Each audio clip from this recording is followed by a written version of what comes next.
পানি খেয়ে নেন, মুখ ধোন, মুখটা ধুয়ে নেন। আগে পানি খান, তারপরে মুখ ধুয়ে নেন। এত বিড়ি খাওয়া লাগবে কেন?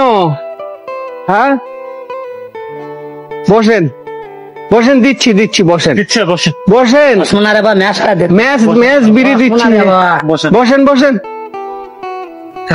প্রিয় বন্ধুরা, ওনার প্রচুর পরিমাণ বিড়ির নেশা, এত পরিমাণ বিড়ি খাচ্ছে উনি, যেটি বলে আমি শেষ করতে পারবো না। বিড়ি কোথায়?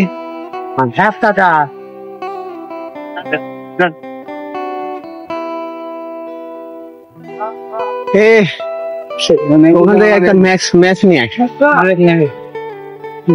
তো প্রিয় বন্ধুরা, আপনারা ভালো থাকবেন, সুস্থ থাকবেন, আর আমি আশা করি আপনারা আমার পাশে থাকবেন এবং দোয়া করবেন আমার জন্য, আমি যেন আমার শেষ নিঃশ্বাস পর্যন্ত এরকম বেওয়ারিশ অসহায় মানুষদের নিয়ে কাজ করতে পারি, বেওয়ারিশ অসহায় মানুষের সেবা করতে পারি। সেজন্য আমার জন্য আপনারা দোয়া করবেন।